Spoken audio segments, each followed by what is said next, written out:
ఒకళ్ళు నాకు మెసేజ్ చేశారు. మరి ఈ టైంలో మరి ఆహ్, చెప్పాలని అనిపించలేదు కానీ దేవుడు ప్రేరేపించాడు కాబట్టి చెప్తున్నాను. అన్న, నేను పలానా దేశంలో ఉంటానన్నా. చాలా కష్టాలు, చాలా అప్పులు, ఎన్నో ఆర్థిక ఇబ్బందులు.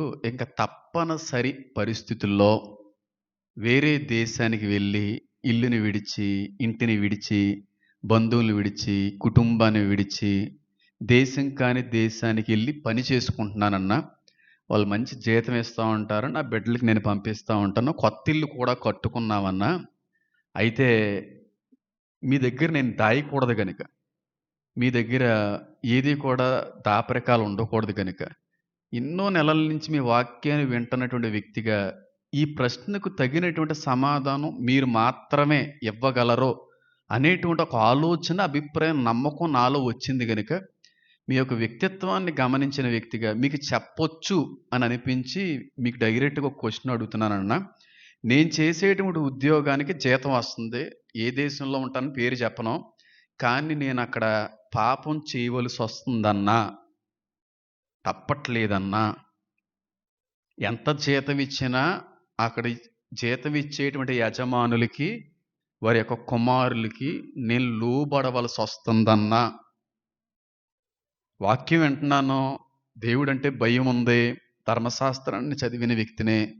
తప్పనిసరి పరిస్థితుల్లో కాదంటే ఎక్కడ ప్రాణం పోతాదో అనేటువంటి భయంతో అన్నీ చంపుకొని ఈ విధంగా ఉంటున్నానన్నా. నా పరిస్థితి మాత్రం చాలా అధ్వానంగా ఉందన్నా. ఎవ్వరికి చెప్పినా సరే అర్థం చేసుకోలే. అంత భయంకరమైనటువంటి ఆర్థిక సంక్షోభంలో ఉన్నాం. ఏదన్నా మింగి చచ్చిపోతే ఇంక అయిపోద్దేమో. అలాంటి పరిస్థితుల్లో వెళ్ళవలసొస్తుంది. నేను ఇలాంటి పాపంలో కూరుకుపోయి ఉన్నాను. దేవుడు దీన్ని అంగీకరిస్తాడా? దేవుడు నన్ను క్షమిస్తాడా? అని అడిగేసింది. డైరెక్ట్‌గా అడిగింది. ఇక్కడ విషయం ఏంటి చెప్పమంటారా? ఆవిడ ఒరిజినల్ ప్రొఫైల్ ఫోటో పెట్టుకొని అడిగింది. అంటే నా మీద ఎంత నమ్మకం ఉండాలో చూడండి. అందుకే పేరు చెప్పను. దేశం పేరు కూడా చెప్పట్లేదు. ఇలా చాలామంది ఉంటారు వేరే దేశాలు వెళ్ళి పని చేసుకుని. తప్పేమీ లేదు. అన్న ఏకైక మాట ఏంటో తెలుసా? వ్యభిచరింపకూడదు అని దాని పక్కన బ్రాకెట్‌లో మీరు చెప్పిన కారణాలు ఏమన్నా రాసాడా అమ్మా దేవుడని అడిగాను. అలా కాదన్నా, డైరెక్ట్‌గా చెప్పండన్నా. మీరు చచ్చిపోతే నరకానికి వెళ్ళిపోతారమ్మా. మీరు ఇప్పుడు కానీ చచ్చిపోతే నరకానికి వెళ్ళిపోతాడు. నా సమస్యలను పరిష్కరించే కృప, సమస్యలను ఎదుర్కోగలిగేటువంటి ధైర్యాన్ని నాకివ్వండి ప్రభువా అని అడిగితే ఆయన పరిష్కరిస్తాడు. కానీ నువ్వు తెలిసి తెలిసి చెయ్యకూడనటువంటి ఆ పాపపు ఊబిలో పడి చేయడం అనేది మాత్రం క్షమించబడని పాపమమ్మా. వీలైనంత త్వరగా దానిలో నుంచి బయటకు వచ్చి దేవుణ్ణి అడిగి క్షమాభిక్షను కోరుకో. వాళ్ళు అంగీకరించి సరే అనుకుంటే ఓకే, లేదు ఎలాగైతే మేము నిన్ను గెంటేస్తాం, జాబు తీసేస్తామంటే నీ దేశానికి నువ్వు వచ్చాయి. అంతేకాని ఆ పాపపు సొమ్ము నీకు కానీ, నీ భర్తకు కానీ, నీ బిడ్డలకు కానీ మంచిది కాదమ్మా. థ్యాంక్స్ అన్నా అని మెసేజ్ ఇచ్చారు. ఈరోజు వరకు మళ్ళీ మెసేజ్ చేయలేదు. నచ్చిందో నచ్చలేదో నాకు తెలియదు. నేను చెప్పాలా? వాళ్ళకి తెలీదా అది? నేను చెప్పాలా? ఆహా! నేను చెప్పాలా? ప్రత్యేకంగా చెప్పక్కర్లేదు. మనసాక్షి పనిచేస్తుంటది కదా! ఇలా చాలామంది ఉన్నారు. దుబాయ్‌లని, ఖత్తర్‌లని, సౌదీ అని ఇలాంటి దేశాలకు వెళ్ళినప్పుడు అన్ని దేశాల్లో అక్కడ కూడా అందరి విషయాలు ఇలా జరుగుతదని నేను అనట్లేదు. కానీ తప్పనిసరి పరిస్థితుల్లో ఆ పాపపు సొమ్ముని కానీ నీ యొక్క వ్యక్తిగత కుటుంబ ప్రయోజనాల కోసం వాడితే అది నీకు ఎంతమాత్రం మంచిది కాదు. వద్దు, ఆ బ్రతుకు వద్దు. ఆ బ్రతుకులో నుంచి బయటికి రావాలి.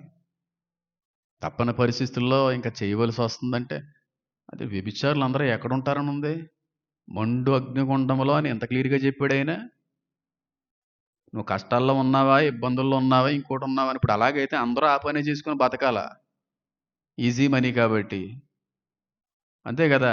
ఒక గంటకి 4,000, 3,000, 20,000 అలాగే. అందరూ అలాగున్నారా? కష్టపడితే సంపాదించాలి. ప్రయాసపడితే 4 మెతుకులు రావాలి. అంతేగాని పాపం చేయడం వల్ల వచ్చేటువంటి ఆ మెతుకు ఉంటే ఎంత, పోతే ఎంత? ఆ రూపాయి ఉంటే ఎంత, పోతే ఎంత? అది అస్సలు మంచిది కాదు. ఆ డబ్బు మంచిది కాదు. పాపపు సొమ్ముతో ఇల్లులు కట్టడం, పాపపు సొమ్ముతో అంటే నమ్మకంగా పనిచేసి సంపాదించిన డబ్బులతో నువ్వేం చేసినా పర్లేదు. అంటే అందరూ అలాగే ఉంటారు అక్కడ నేను అనట్లేదండి. కానీ కొంతమంది పరిస్థితులు అలా ఉంటాయి. ఎందుకంటే కొంతమంది అక్కడ ఆ ఉద్యోగాలు చేయించుకునే యజమానులు మంచోళ్ళు ఉంటారు. నాకు తెలుసు. కొంతమంది అసలు మంచోళ్ళు ఉండరు. కొంతమంది చాలా మంచోళ్ళంట. నాకు చెప్తా ఉంటారు. అన్నా కూతురులా చూసుకుంటాడన్న మా సార్. కూతురు ఆ కంట్రీలో కూతురన్నా, కూతురన్నా నేను ఇండియా వస్తున్నానంటే ఎన్ని కొంటాడన్నా మా ఓనర్. అస్సలు తప్పుడు ఆలోచన, తప్పుడు పని చేయడన్నా. మా మేడము కూడా అంతే మంచిదన్నా. అలా చెప్పినోళ్ళు ఉన్నారు. ఇంకొక మాట కూడా చెప్పినోళ్ళు, అన్నా తండ్రి తర్వాత కొడుకులు, కొడుకుల తర్వాత అలా వస్తా వెళ్తా ఉంటారన్నా అని చెప్పినోళ్ళు కూడా ఉన్నారు. నేనేం కొత్తగా ఏం చెప్పక్కర్లేదే, మీకు తెలీదా? మీకు తెలీదా? అంటే అందరూ అదే పరిస్థితుల్లో ఉంటారని నేను అనట్లేదు. దరిద్రులు ఉంటారు కొంతమంది, మంచోళ్ళు ఉంటారు. అన్ని మతాల్లోనే ఉంటారు. పరదేశిని ప్రేమించే వాళ్ళు ఉంటారు. పరదేశిని ఆ! దాసిగా, దాసుడిగా చూసేవాళ్ళు కూడా ఉంటారు. ఆ సొమ్ము మంచిది కాదు. అస్సలు మంచిది కాదు. అర్థమవుతుందా నేను చెప్పేది? భర్త బ్రతికుండగా పరపురుషునితో నువ్వు కలయికని చేసావా? కలిసావా? నీ బిడ్డల జీవితాన్ని నీ కళ్ళ ఎదురుగానే నాశనం అయిపోవడం చూస్తావు. నీ బిడ్డల జీవితాన్ని నీ కళ్ళ ఎదురుగానే నాశనం అయిపోవడం చూస్తావు. ఎన్ని యుగాలు మారినా శాపం పోదు. నీ భర్త బ్రతికుండగా మరొక పురుషునితో నువ్వు శయనిస్తే, భర్త బతికున్నటువంటి భార్యతో ఓ పురుషుడా నువ్వు శయనిస్తే, మగాడా ఆవిడకి భర్త ఉందని తెలిసి ఆవిడతో శయనించావా, నరకం చూసేస్తావరా బాబు నువ్వు. భర్త కలిగి ఉన్న భార్య మరో పురుషునితో నరకం, నరకం, నరకం. పెద్ద పాపం అండి అమ్మది. ఎవరో దాన్ని సీరియస్గా తీసుకోలేదు. కానీ నేను ఎప్పుడో దాని మీద బాగా బాగా పిచ్చి స్టడీ చేసి ఉన్నాను. ఆ ఒక్క కాన్సెప్ట్ మీద ఇదే ఫుల్గా దేవుడు జ్ఞానం ఇచ్చాడు. స్టార్టింగ్ డేస్ నుంచి బైబిల్ స్టార్టింగ్ నుంచి వస్తాయి ఈ విషయంలో. అమ్మ బాబాయ్ ఎంత అంటే క్రైస్తవులుగా దేవుణ్ణి తెలుసుకున్న వాళ్ళుగా, దేవుణ్ణి తెలుసుకోలేని అన్ని జనాంగం కూడా ఈ పని చేయడానికి భయపడేవారు.